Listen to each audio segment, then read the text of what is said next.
Merci beaucoup pour nous avoir invités ici aujourd'hui. Merci encore plus pour ces prix absolument inattendus. C'est notre premier prix dont on est très heureux parce qu'il couronne quand même un travail de longue haleine parce que grâce à vous, j'ai dû regarder quand on a commencé les publications, ce que j'oublie parce qu'on est toujours en regardant en avant. Et en fait, le premier livre d'Alejandra, donc je l'appelle Alejandra parce que depuis on est devenus amis, on l'a publié en 2012, donc il y a 10 ans. Et on a commencé donc en 2012 la publication des œuvres complètes d'Alejandra grâce à la complicité d'Anna Becciu, qui est ici avec nous, qui était une amie proche de Pizarnik, qui est poète et traductrice et qui était l'éditrice de ces œuvres complètes.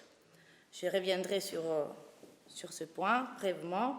J'ai apporté des livres parce que je tiens à retracer brièvement l'histoire de ce projet très important pour la maison d'édition et je pense très important peut-être pour cet humanisme que vous avez évoqué. J'ai beaucoup apprécié que vous ayez souligné ce point. Pour rester dans l'actualité très malheureuse, chose que d'habitude j'évite, mais là, étant donné que vous l'avez rappelé aussi, et en regardant donc en arrière ce qu'on a fait, même si ça c'est il y a qu'un an, et dans la biographie qu'on met ici, donc c'est un extrait en plus de la biographie écrite par César Aira, donc un autre grand écrivain argentin. Flora Pizarnik, Flora avait été son prénom, elle adopta Alejandra au cours de son adolescence, est née à Avellaneda, je ne sais pas si je le prononce bien, de la banlieue de Buenos Aires en 1936. Elle est la seconde fille d'un couple immigré juif arrivé en Argentine 3 ans auparavant en provenance de Rivne, ville qui était alternativement russe et polonaise et qui aujourd'hui est ukrainienne. Donc ça, en fait, je l'ai vu d'une autre manière hier quand je suis allée remettre le nez dans mes rabats. Donc Alejandra est née le 29 avril 1936, donc dans 3 jours, elle aurait eu 86 ans. Et elle restera toujours une jeune poétesse, elle restera toujours une jeune fille, elle restera toujours. Ça, c'est le don de la poésie, un lieu où tout est possible, c'est le don de la littérature qui a un présent qui continue. Et je tiens à rappeler donc cette date qui est si proche par hasard, parce qu'on aurait pu ne pas. Et j'aimerais aussi rappeler comment en France, donc Alejandra était ici en 1964, comme notre livre montre son arrivée, on a mis même la photo du bateau avec lequel elle est arrivée. Paris était très important et elle publie ses premiers poèmes déjà à cette époque. C'est Mandiargue, entre autres, qui traduit ses poèmes. Donc Alejandra, elle est tout de suite appréciée en tant que poète, en tant que personne très vivante, très rigolote, qui fait des blagues. Elle n'est pas hantée par la mort. Trop souvent, on tire et cette figure, ce personnage, avec elle-même, a beaucoup joué dans ses côtés obscurs. Moi, je suis très heureuse d'avoir décidé, au début de la publication, d'avoir choisi les couleurs lilas pour ces livres. C'est une couleur qui lui va très bien, la fleur, et qu'elle évoque tout le temps. Et donc, j'ai apporté cela parce qu'il y a des gens importants pour elle qui ont... Là, il y a la préfaction d'Octavio Paz, comme vous l'avez. Et là, c'est nous qui avons décidé de joindre au Travail les nuits un texte d'Olga Orozco, la grande poétesse argentine qui était aussi une très grande amie d'Alejandra. Et disons qu'avec Anna, c'était un trio. Il y avait Anna qui était la cadette, l'apprentie poète, Alejandra brillait et Olga l'aînée. Et après, c'est Anna et Olga qui sont occupées des papiers d'Alejandra et ont publié ce livre qui était le premier livre d'inédit, paru seulement en 82, alors qu'Alejandra meurt en 72, pour des problèmes éditoriaux, disons. Mais je tenais donc à apporter ces livres, pas juste pour... Bon, ça me rassure peut-être, mais aussi parce qu'il y a les gens importants qui ont accompagné Alejandra et qui nous ont accompagnés. Et donc, nous, chez Ypsilon, on a découvert Pizarnik, qui donc, voilà, je voulais dire, le premier livre publié, donc quand elle était vivante en France, des poèmes ont paru en revue. Ensuite, c'est en 1973 qu'un traducteur suisse a publié ses premières traductions, L'Enfer musical en 1975, déjà paru en revue en 1973. Et ensuite, dans les années 80, il y a eu des premières traductions publiées par Claude Couffon. Et avant, même des poètes belges, Verhaeren, je l'écris, et Claude Esteban. Mais c'était des publications, des très jolis livres qui ont, je pense, pas mal circulé, parce que comme Alejandro, elle a toujours eu une aura, qui a fait qu'il a toujours eu un public choisi qui l'a accompagné. Et c'est dans les années, je ne sais pas où j'ai mes notes, dans les années 90, qu'il y a une première édition plus importante, faite par Claude Couffon, s'appelait Les Travaux et les Nuits. Mais il y avait d'autres textes, et c'était chez Grani. Bon, je ne sais pas grave si je ne retrouve pas, j'ai une bonne mémoire. Et ensuite, non, c'est ce livre qui a été repris en 2005 chez Actes Sud, et avec d'autres traductions par Sylvia Baron Supervielle. Il s'appelait Œuvres poétiques. C'était un volume rouge. Je me souviens très bien de ce volume. Les autres, je ne les connaissais pas avant de commencer notre projet éditorial. Et donc, ce livre a eu une vie très éphémère, parce que Actes Sud, comme, excusez-moi, souvent le fait, publie quelqu'un de très important, fait un titre, épuise le tirage, pas très important pour une grande maison comme Actes Sud, et après, ça disparaît. Mais c'était ma chance. Donc, en 2005, il y a eu Œuvres poétiques. En 2010, mais c'est ça que j'aurais voulu être plus précise, il y a la traduction des journaux. Donc, les titres, c'est Journaux 1954-1971, si je ne me trompe pas, traduit par Anne Picard, présentation établissement du texte de Sylvia Baron-Supervielle, chez Corti.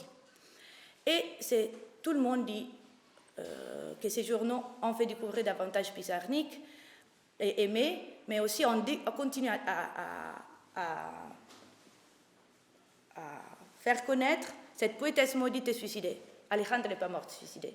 Et aujourd'hui, 50 ans après sa mort, parce qu'elle est morte le 25 septembre 1972, on a envie de l'affirmer fort.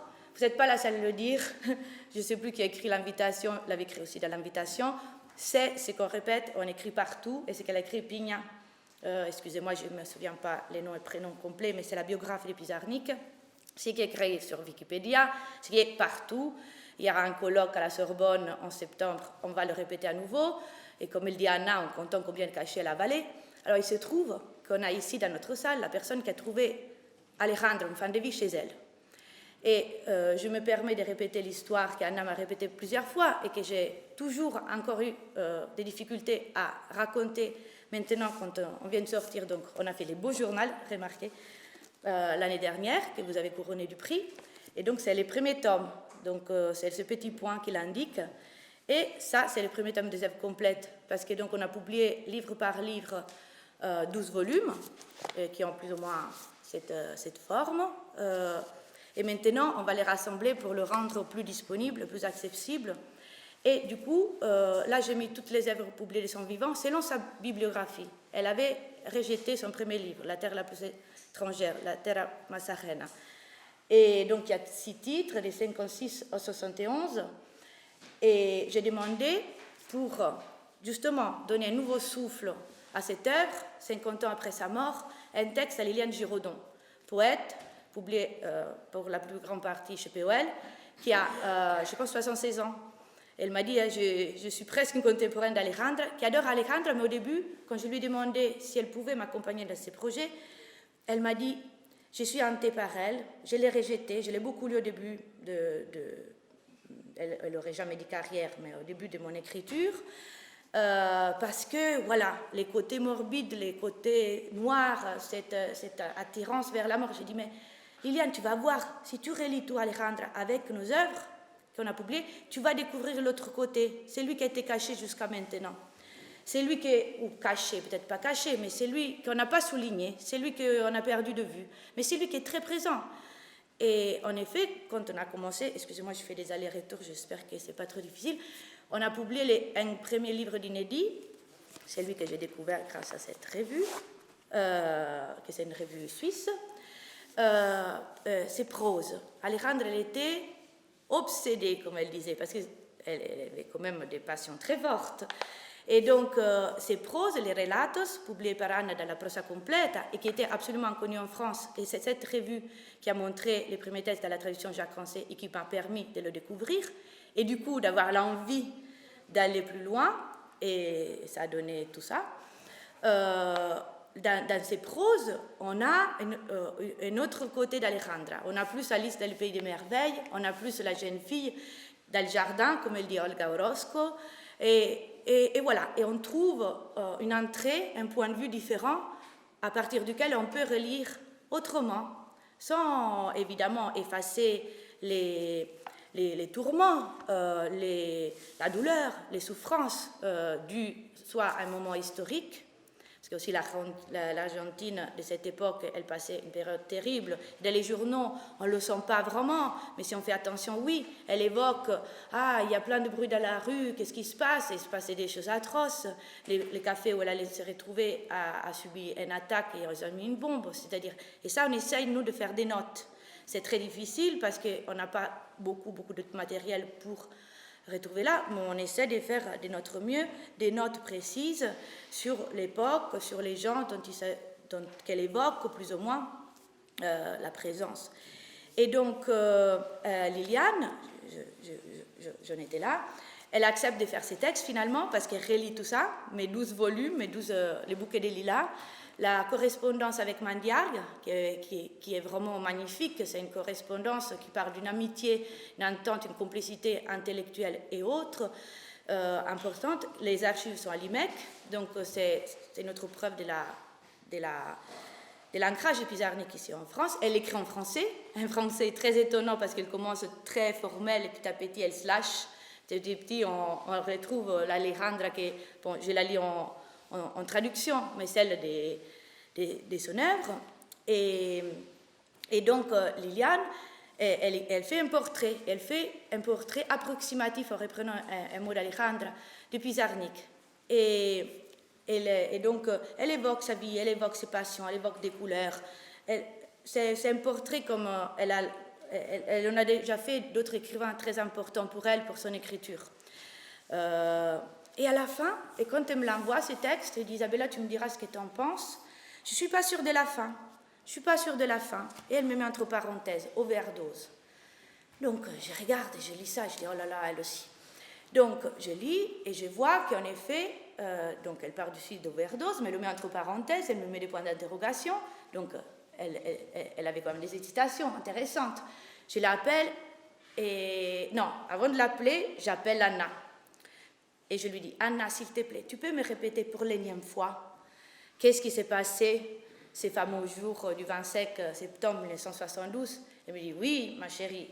Et je dis, mais là, on peut le dire. Elle dit, oui, 50 ans sont passés parce que moi, c'était aussi pour respect d'une intimité, d'une douleur d'Anna. Parce que donc, le 24 septembre, c'était un dimanche. Anna, elle dîne avec Alejandra chez elle, à Calle Montevideo. Ils parlent, et d'ailleurs, si j'ai le temps, j'espère, j'évoquerai un discours qu'ils ont eu ensemble ce soir-là, parce qu'Alejandra voulait publier son journal. Le journal de Pizarnik, c'est un journal littéraire. Et elle évoquait déjà avec Anna, à qui elle avait demandé de s'occuper de cette publication avec Alberto Manguel. Et Anna, elle ne savait pas, elle le raconte ici, on a publié un texte d'Anna, le souvenir Pizarnik, qu'elle ne savait pas qu'après 30 ans, en fait, elle l'aurait fait. C'est 24 septembre 1972. Donc aujourd'hui, on est encore dans un anniversaire. Donc ils dînent ensemble et Anne et Alejandra demande à Anna, demain tu m'appelles s'il te plaît à 11h parce que demain je dois déjeuner avec Olga Orozco, donc l'autre amie. Elle dit bien sûr. Elle part et le lendemain matin elle appelle à 11h comme convenu et elle ne répond pas. Elle appelle, elle ne répond pas. Elle ne répond pas. Anna, elle était en train de travailler, donc elle ne peut pas quitter son travail. Mais à 14h, elle peut. Elle se précipite chez Alejandra et la porte ne s'ouvre pas. Elle est obligée de la forcer. Elle retrouve Alejandra en fin de vie. Elle prend un taxi, elle l'amène à la clinique. Et à la clinique, on certifie plutôt sa mort par embolie pulmonaire ou quelque chose comme ça. Et donc Alejandra, c'est vrai qu'elle avait fait des séjours à l'hôpital psychiatrique, mais ça, qui est dans les dernières années. C'est à partir de 70 qu'elle fait quelques séjours en hôpital psychiatrique. C'est vrai qu'elle parle de la mort et qu'il y a une attirance, ou plutôt une réflexion sur la mort depuis le début, parce que donc, le journal 54, elle a 18 ans, elle en parle déjà. Mais il y a toujours aussi la vie de l'autre côté, toujours. Et ce que je reproche aux journaux publiés chez Corti, que ce soit clair, c'est qu'ils avaient coupé de manière expresse et sans l'indiquer par décrocher avec des petits points de suspension, comme on fait quand on intervient sur un texte, les parties où on allait du côté de la vie. Donc, je vais mourir, virgule, mais je vais vivre. Les virgules, mais je vais vivre, a été coupée. Et là, aujourd'hui, je n'ai pas mes notes, mais il y a des choses comme ça. Si vous lisez la 4e de couverture sur le site Corti, tout était tiré de ce côté-là. Et il n'y a pas que ça. Et on ne peut pas parler de ça, surtout qu'Alejandra, je pense, une chose qui est évidente depuis toujours, et sur le regard côté vie et du côté mort, c'est sa lucidité. C'est quelqu'un qui avait un regard sur elle, sur le monde, sur la littérature, d'une lucidité incroyable. Donc, elle était témoin elle-même de ces mouvements intérieurs, comme vous l'avez dit, les journaux intimes. C'est une intimité, mais c'est une intimité qui, pour un écrivain, reste collective, reste politique. Elle a une prise de position par rapport à la vie qui est forte. Donc voilà, comme Gilbert l'a rappelé, on fera les œuvres complètes. Étant donné que Corti, à l'époque, il n'avait pas les journaux que nous avons à disposition, parce qu'Anna, elle avait fait une première édition en 2003 qui faisait, je pense, 300-400 pages, qu'il critiquait. D'ailleurs, dans la préface, Sylvia Baron-Superuel la critique en disant qu'elle est incomplète, qu'elle a coupé sans indiquer les coupes, alors qu'eux font pareil, mais ils ne le disent même pas. Et après, Anna a fait une nouvelle édition en 2013, qu'elle a pu augmenter et revoir. Vous savez, les journaux intimes, étant donné que vous vous occupez de ça, en particulier, c'est, comme l'indique le nom, c'est pas vraiment destiné à être publié, même si Alejandra voulait le publier, et même si maintenant on peut le reconnaître comme une sorte de genre littéraire, et même si, là c'est encore Anna qui le dit dans son texte ici, peut-être Alejandra c'est la première écrivaine d'Amérique latine à pratiquer cette écriture du journal intime de manière littéraire, de manière prête pour la publication. Ici, en Europe, on avait Kafka, on avait Virginia Woolf, on avait Pavés, Goethe. Et elle limitait ça, de toute façon, elle le dit. Elle limitait, pas limitée, mais elle allait sur les pas d'eux. C'était une grande lectrice, c'était une femme terriblement cultivée. Elle n'est pas du tout en train de... C'est pas une écriture du jour le jour qui raconte simplement ce qu'elle a fait, du tout. Et donc, vu que nous, on a la chance d'avoir eu l'édition augmentée de 1200 pages, et j'ai eu la chance d'aller à Princeton, quand même, c'est notre élément important de notre projet éditorial. C'est notre maison d'édition, quand même, c'est une maison d'édition, j'aime dire, des recherches. Donc, on va mettre les nez dans les documents, on va essayer d'aller au plus près des éditions originales que j'ai pu consulter grâce à Anna, qui a ces éditions. Et j'ai eu la chance d'aller à Princeton plusieurs fois et donc de regarder les papiers, de travailler à l'IMEC et de voir le fond qui est à l'IMEC. Donc on essaye d'apporter, parce que l'édition faite par Anna de la poésie complète, de la prosa complète et des diarios, elle n'est pas parfaite, comme notre édition, elle n'est pas parfaite, c'est toujours perfectible. Mais on essaye de donner des explications et d'aller au plus près du texte et en respectant la volonté de l'auteur. Volonté de l'auteur qui là aussi, c'est pas la volonté. Avec Alejandra, en remettant les nez, je vis aussi qu'on parlait des méthodes de travail. Elle avait une méthode de travail très stricte, parce qu'elle était très, très méticuleuse et précise.